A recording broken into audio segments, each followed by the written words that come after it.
7 de la mañana, 49 minutos. Continuamos en esta primera emisión de la Red Noticias. Gracias por estar en sintonía del 106.1 de la red, nuestras frecuencias a nivel nacional y por supuesto en simultáneo, en simulcast a través de la Red Televisión y para todo el mundo a través de www.lared.com.gt, nuestras diferentes plataformas de distribución a nivel nacional y mundial. Platicamos a esta hora de la mañana con Carlos Carrera Cordón, el representante del Fondo de las Naciones Unidas para la Infancia, UNICEF, en Guatemala. Carlos, bienvenido, gracias por acompañarnos. Muchas gracias, muy buenos días.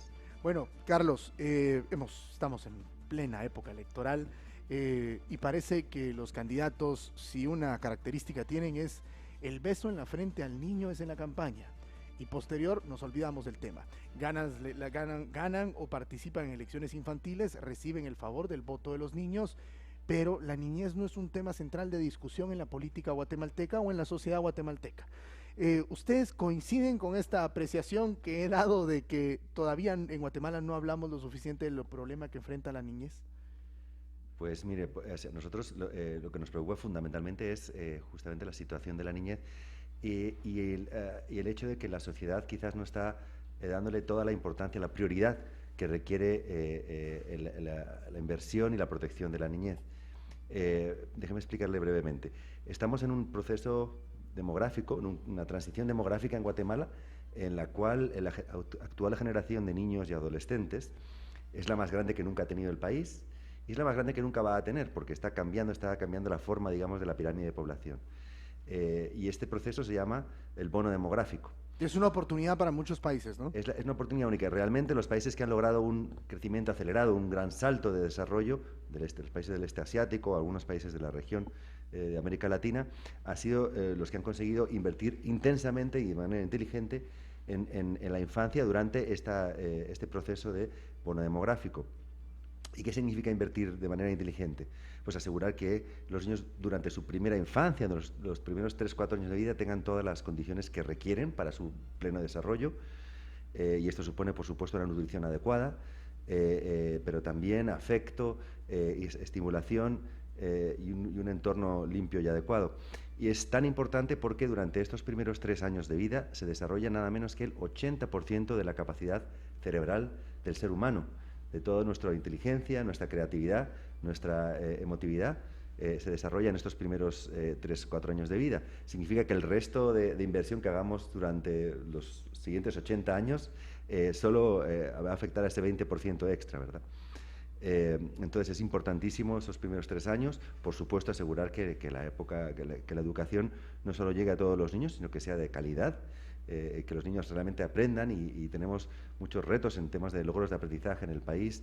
Sabemos que apenas 1 de cada 10 niños alcanza los logros requeridos en matemáticas y 3 de cada 10 de lengua española.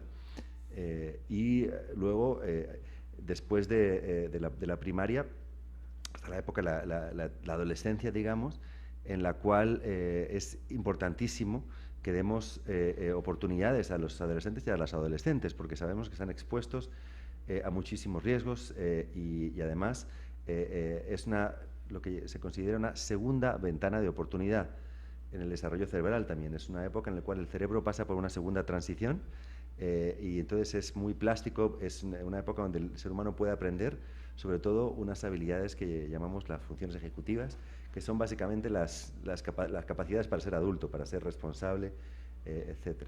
Hay un momento, hay un tiempo, hay una fecha específica, un año específico en la cual Guatemala pierde la oportunidad para que ese bono demográfico se vuelva parte de ese crecimiento que tanto necesitamos. Pues mire, el momento es ahora, es ahora. Es ahora o nunca, digamos, ¿no? Realmente nosotros quisiéramos compartir con la sociedad este sentido de urgencia, ¿no? De no perder esta gran oportunidad. En la actualidad sabemos que casi la mitad de los niños tienen desnutrición crónica. ¿Pero hay algún plazo fatal? Porque entendía yo que había un plazo fatal. Digamos que o ya estamos sobre él. ¿Ya estamos sobre él? Es ahora porque entonces por eso el llamado pero no lo estamos haciendo. Se están haciendo algunas inversiones, algunas intervenciones, pero hay que hacerlo de manera muchísimo más intensa, mucho más decidida, realmente poner a los niños arriba de las prioridades de la política pública y del debate de la sociedad, ¿no? Y parece que no es tan urgente, ¿no? Porque, bueno, están ahí los niños y siguen, pero... ¿A usted le invitaron ayer a Presupuesto Abierto? No, a mí no personalmente. A usted no, no, porque ahí estaba PNUD y estaban otras agencias como CEPAL y demás. Y debería haber estado UNICEF, ¿no? Para, tal vez le dice esto a los ministros y ellos comprenden de que la situación es urgente y la atienden como tal. ¿Cómo se puede distribuir esta inversión que se tiene que hacer? ¿Quién o qué tipo de inversión es la que se requiere para poder atender a la niñez en esa edad clave, en ese 80%? ¿Cuáles son las inversiones que se tienen que hacer? ¿En qué rubros? Mira, hicimos un análisis con el apoyo de ICEFI, en el cual tratamos de analizar cuánto está invirtiendo la infancia en el presupuesto público en Guatemala y otros países de Centroamérica. Y realmente Guatemala sale como el que está invirtiendo menos en proporción del PIB o también menos en términos per cápita. Consideramos que debería al menos duplicarse la cantidad de inversión pública, aproximadamente estar en el 3,5% del PIB, tendría que llegar por lo menos al 7, 8, 9% del PIB. ¿En qué? Pues en asegurar la nutrición durante la primera infancia, mejorar la calidad de la educación primaria, y ampliar las opciones de educación para la etapa adolescente, que no solamente la educación secundaria formal, sino que también hay educación para el trabajo, educación para la vida y espacios de desarrollo. Porque, como decíamos, las épocas más importantes del desarrollo del cerebro son esta primera infancia y la adolescencia. Sin embargo, son justamente las etapas donde menor inversión pública se hace, ¿no? La inversión pública se concentra un poco en el periodo escolar, que por supuesto es muy importante, pero durante el periodo del 0 a 3 años y luego a partir de los 12, 13, hay pocas inversiones del Estado orientadas directamente a atender y a dar oportunidades a estas niñas y niños. Señor Carrera, buenos días. Para entender un poco esto, revisando la agenda prioritaria por la infancia que ustedes señalan, nos amplían un poquito más el panorama, porque nos dicen, bueno, esas son las inversiones de Estado, esas son las inversiones propias, pero las consecuencias de que no hemos hecho eso se muestra en fenómenos sociales delicados, la violencia y la amenaza para, ya no los adolescentes, los niños, de integrarse a pandillas, y un fenómeno que hemos observado constantemente este año, el incremento de niños acompañados o solos que viajan a Estados Unidos por migrantes, motivados por la falta de posibilidades de ellos o de su familia para trabajar, o por la amenaza de ser integrados a maras o a grupos delictivos. Sí, también es un tema que nos preocupa muchísimo en general. Digamos que el entorno de violencia en el que viven muchas niñas y niños desde su primera infancia. Y otra vez, volviendo al análisis del desarrollo cerebral, lo que sabemos hoy, también la evidencia nos dice que la violencia no solo crea traumas emocionales, digamos, sino que la violencia durante toda la infancia, especialmente en la primera etapa, afecta muchísimo el desarrollo del intelecto, el desarrollo de la capacidad intelectual y creativa de los niños. Y hay bastantes formas y diferentes formas y altos niveles de violencia que sufren los niños en el país, como digo, desde la forma de que se disciplina a los niños en el hogar, lo que ocurre también en el entorno dentro y alrededor de la escuela, y luego ya en la adolescencia, como dicen a veces también en algunas zonas donde hay maras o pandillas ligadas a diferentes actos delictivos, también muchas veces expuestos a las niñas al embarazo en la adolescencia, incluso en la adolescencia temprana, lo cual lleva esta falta de oportunidades, digamos, ¿no?, para los niños en su adolescencia. Les expone a esta serie de riesgos como el embarazo adolescente, la violencia o la migración forzada. Digamos, la migración en sí no es una cosa mala, pero cuando es huir de... Claro, cuando estás realmente huyendo porque no hay otra opción, pues no es lo deseable, ¿no? Todas las personas tendrían que tener por lo menos la oportunidad de decidir dónde quieren estar. Entonces sí, nos preocupa muchísimo y yo creo que son, digamos, señales de alarma, ¿no? Yo creo que hay que verlas como las señales de alarma de que es urgente y es imperativo que invirtamos a estos niños ahora mismo y les demos oportunidades y les protejamos. Me llama la atención una frase: si un país no es capaz de cuidar bien a sus niños, fracasa. pero esto lo acompañamos de una cifra donde Guatemala viene luchando contra la desnutrición crónica año con año y siempre escucho las mismas promesas. Vamos a reducir en un 10%, vamos a reducir en un 8%. Vamos a invertir. Hay una cifra que se volvió mágica, que es entre el 8 y el 10% que todos los gobiernos ofrecen reducir, pero no lo hacen. ¿Dónde hemos fallado en ese sentido, o cuál es el análisis que ustedes han hecho de por qué la desnutrición crónica sigue siendo un problema para Guatemala? Sí, definitivamente es un reto muy complejo, no hay que quitarle dificultad, porque las causas, digamos, de la desnutrición crónica son múltiples y empiezan desde el propio estado nutricional y de salud de la mamá durante el embarazo, hasta, por supuesto, la pobreza en sí, el acceso a alimentos, pero también el estado de salud del niño y las prácticas de crianza y de alimentación de la familia. Entonces, lo que requiere de un enfoque muy integral, ¿no? Multisectorial, y para decirlo claramente, de un aumento mucho más intenso de la inversión.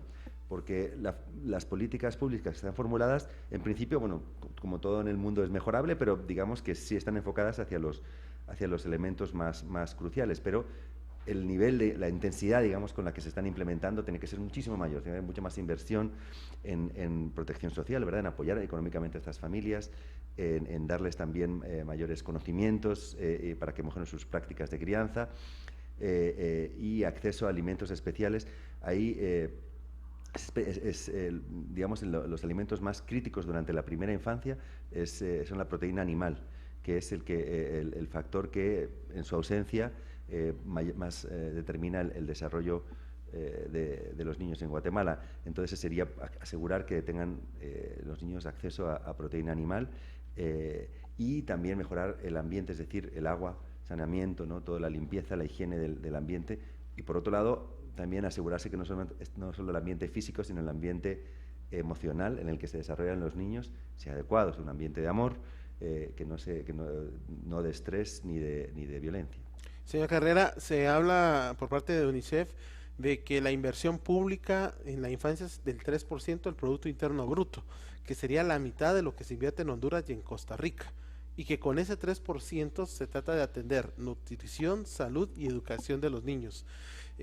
Si viniese uno de los candidatos que está en carrera todavía y les dijera cuál sería el ideal del porcentaje del Producto Interno Bruto que se debe de invertir en estos rubros, ¿cuál sería la recomendación o hacia dónde debería de ir esa inversión?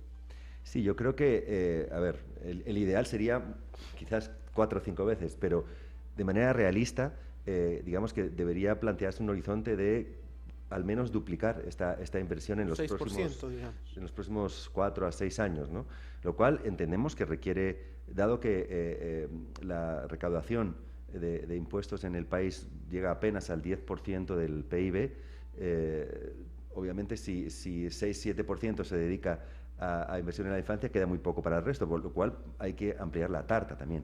Hay que ampliar la torta, como la tarta decimos en España, la torta.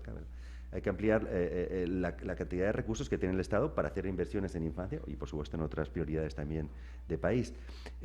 Por tanto, consideramos que debería haber un debate de los candidatos, de los nuevos miembros del Congreso, sobre cómo ampliar la capacidad del Estado para hacer política pública, es decir, cómo aumentar la recaudación impositiva.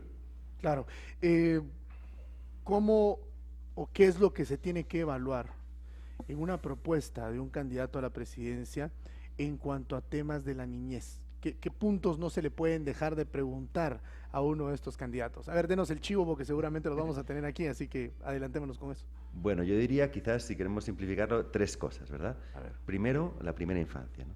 ¿Qué propone para los niños entre 0 a 3, 4 años? Los 100 meses de vida que se habla, ¿no? Sí, a ver, permítame, voy a apuntar, repítame la pregunta. No, es en serio. ¿Qué proponen para los primeros 3, 4 años, primeros 1000 días de vida? 1000 ¿no? días de vida. Bueno, nutrición, educación y estimulación también, que es muy importante, no solamente, y eso sabemos hoy en día que por supuesto que la nutrición y la salud afectan muchísimo el desarrollo del cerebro, pero afectan tanto como la estimulación y el afecto que recibe el niño. Entonces, si le estamos dando alimentación y salud, pero no le damos afecto y tenemos violencia contra el niño, no conseguimos el resultado final, que es que su cerebro se La desarrolle. primera pregunta es, ¿qué propone para los primeros 1000 días de vida? La segunda, cómo mejorar los aprendizajes y la calidad, digamos, de la educación en la etapa primaria también. Porque aquí se habla mucho de cobertura, pero la cobertura no necesariamente implica calidad. Exacto. Ambas cosas son importantes, por supuesto. Si no estás en la escuela, pues no puedes Claro. aprender. Pero incluso si estás en la escuela, deberíamos tener. Y eso es muy importante porque el aprendizaje durante la primaria también explica mucho de la transición a la secundaria, ¿verdad? Si los niños no han aprendido y repiten muchos cursos, pues ya llegan desmotivados y sin la capacidad realmente. Y tercero, la tercera pregunta sería, ¿qué proponemos para los adolescentes y jóvenes de este país?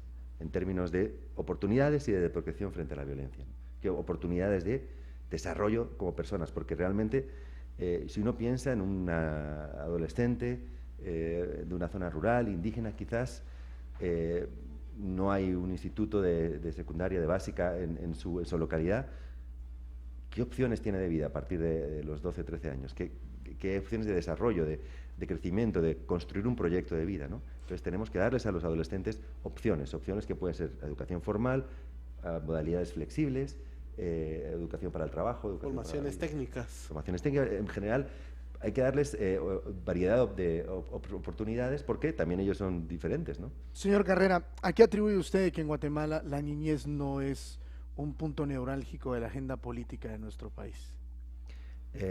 Mire, quizás eso no es solamente una cuestión de Guatemala, desafortunadamente. Digamos que la atención de la sociedad, de los líderes políticos, líderes sociales y también de los medios de comunicación, muchas veces se enfoca en los aspectos más críticos de la coyuntura, que es una coyuntura generalmente política. ¿O será porque no votan? Eso es una verdad muy grande, ¿no? Los niños no votan, no pueden organizarse, ¿verdad? Entonces somos los adultos los que tenemos que hablar en su nombre y defender sus intereses y sus derechos, eso es cierto. Y como se dice, es muy fácil olvidarse de los niños porque no se organizan, no exigen, no se manifiestan delante del Congreso, ¿no? No es un grupo políticamente visible. Exacto. Entonces es difícil y sin embargo, como decíamos, es el factor más crítico, más importante para el desarrollo del país. No es el único factor, por supuesto, pero sabemos que sin invertir de manera inteligente e intensa en la infancia, especialmente la primera infancia, va a ser imposible que Guatemala rompa este ciclo de transmisión intergeneracional de la pobreza de una generación a la siguiente y, por tanto, de la desigualdad. A mí siempre me han llamado la atención los casos de éxito. ¿Usted nos puede compartir algún caso de éxito de alguna nación en el mundo que en ese bono demográfico haya hecho bien las cosas y cuál fue la consecuencia? ¿Qué hicieron bien y cuál fue la consecuencia de lo que hicieron bien? Mire, sí, por ejemplo, varios países del sudeste asiático, por ejemplo, Corea del Sur. Un caso que usted me pueda dar que... Corea del Sur, ellos, era un país con una renta per cápita muy por debajo de la de Guatemala ahora, hace unos 40, 45 años. Y básicamente hubo un gran pacto de Estado, ese es un poco lo que sería importante, que sea no solamente una política de gobierno, sino una estrategia de país, no solo de Estado, de los partidos políticos, sino también de todos los actos de la sociedad, del empresariado, las iglesias, etcétera. Y este pacto era justamente una inversión muy decidida en asegurar la buena nutrición de los niños, el buen estado de salud y la educación, estas tres grandes inversiones. Y con ello, básicamente el país no es que se acelerara el crecimiento, sino que explotó el crecimiento, ¿no? Realmente hubo un cambio brutal y hoy día la renta per cápita de Corea del Sur está por encima del promedio europeo. O sea, es un cambio en una generación.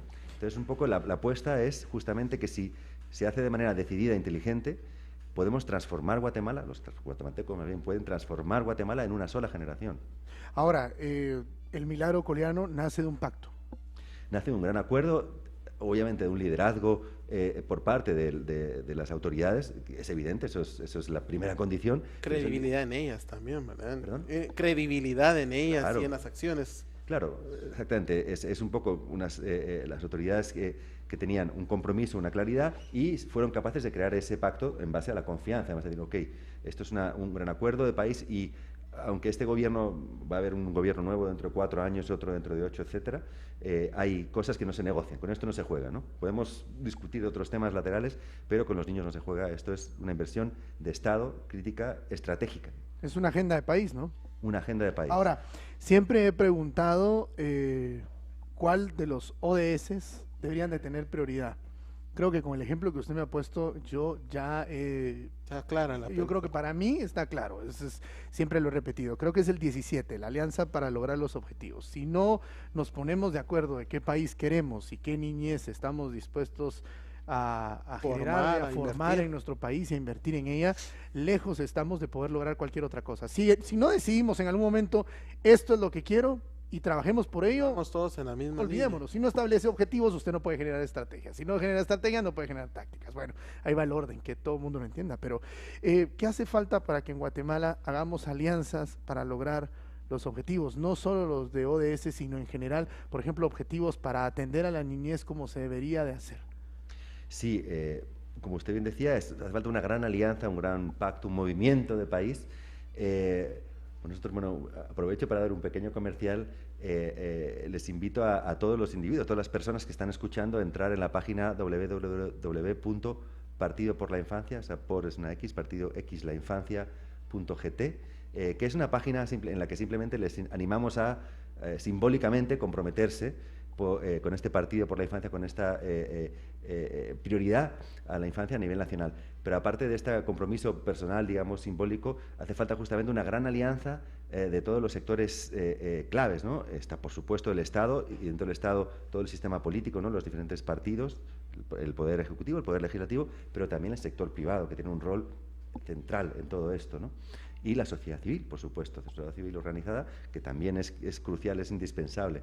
Entonces tiene que haber este gran pacto de Estado en la cual, como decimos, pongamos a los niños en el centro y delante, digamos, de todas las prioridades y definamos una agenda. Nosotros proponemos una agenda prioritaria. Algunos temas, son muchísimos los aspectos que afectan a la infancia, ¿verdad? Pero por lo menos hay algunos que sabemos que son cruciales, que sin ellos es imposible avanzar, ¿no? Son catalíticos. Este pacto de Estado para lograr estos objetivos y que el bono demográfico se aproveche de buena manera y que el milagro coreano se repita en nuestro país, porque es que a mí me impresiona el milagro coreano porque tenía mucha similitud en las características de lo que estaba ocurriendo en Corea en ese momento con lo que está pasando en nuestro país, o sea, tenía muchas similitudes. ¿Sí o no?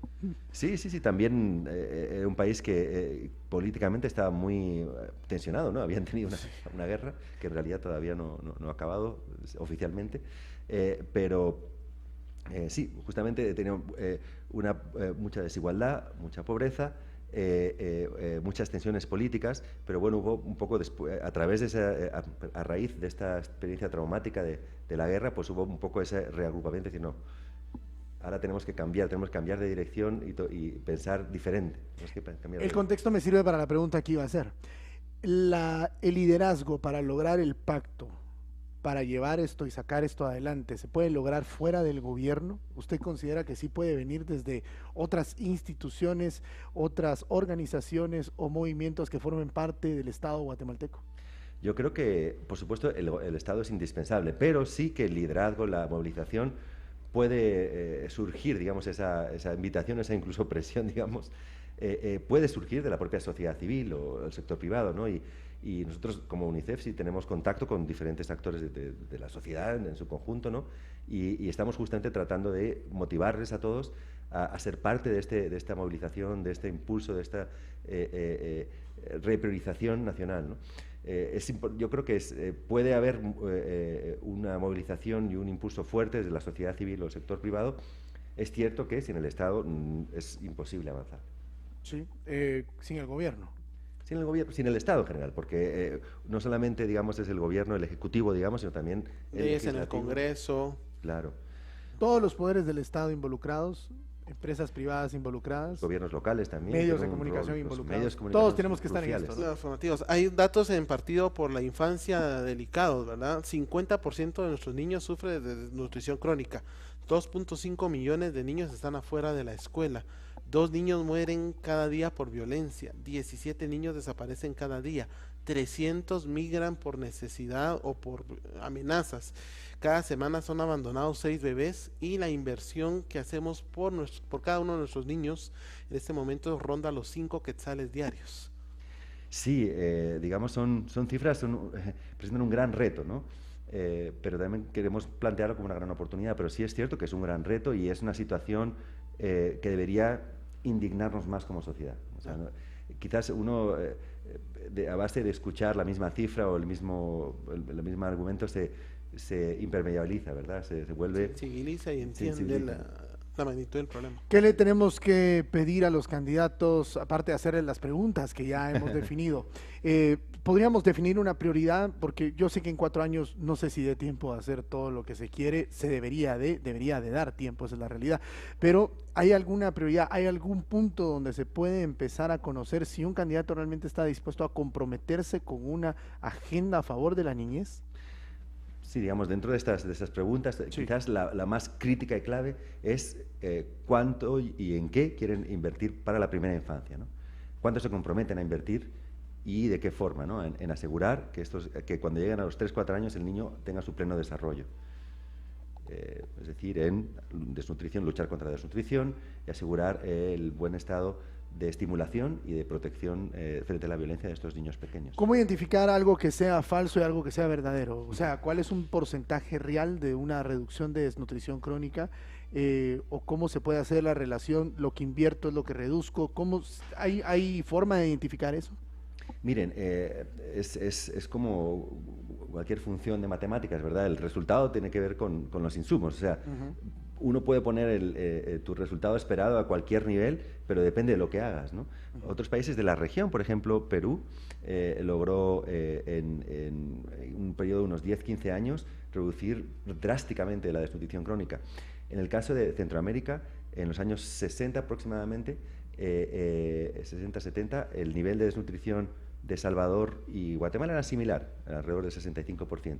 Hoy en día es un 15% en Salvador, es casi un 50% en Guatemala.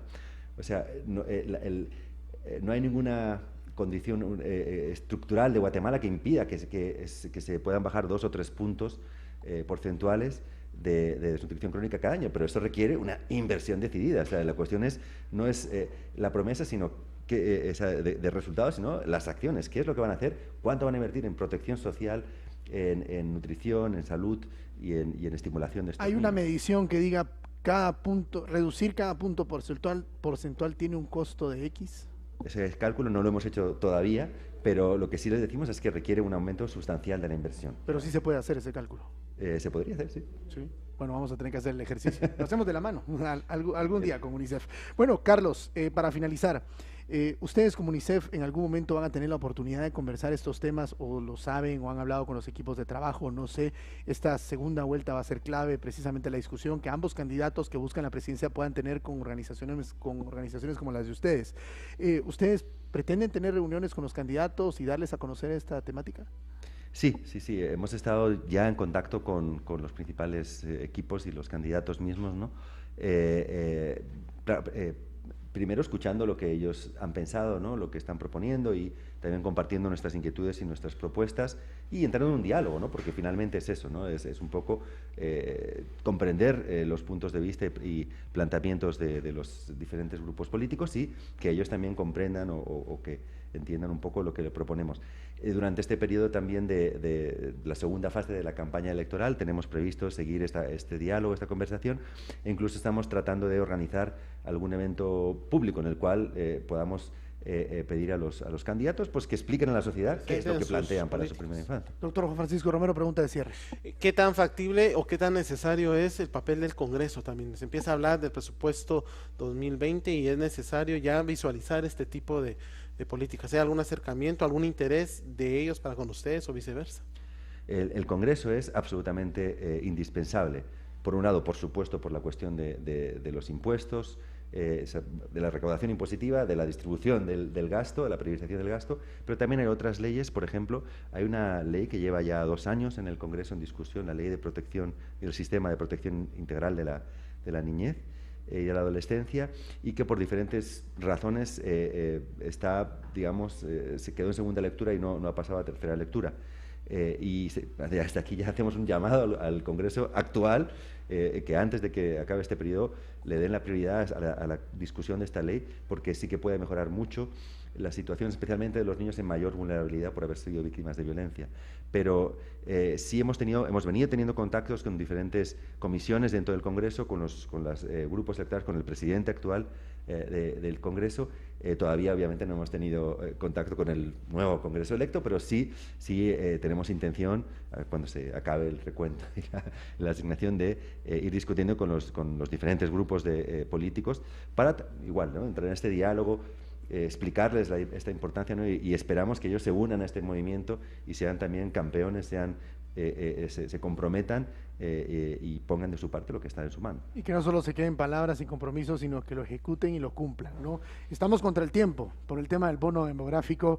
Era una advertencia que se hacía y que creo que hay que ponerle mucha atención, y es un tema que hay que explotar. Carlos Carrera Cordón, el representante del Fondo de las Naciones Unidas para la Infancia, UNICEF, en Guatemala. Carlos, gracias por estar con nosotros. Un verdadero placer, cuente conmigo cuando lo requiera. Muchas gracias. Y cuente con nosotros para hablar del tema de la niñez, porque al final es el futuro del país. Vamos a la pausa, ya regresamos con más.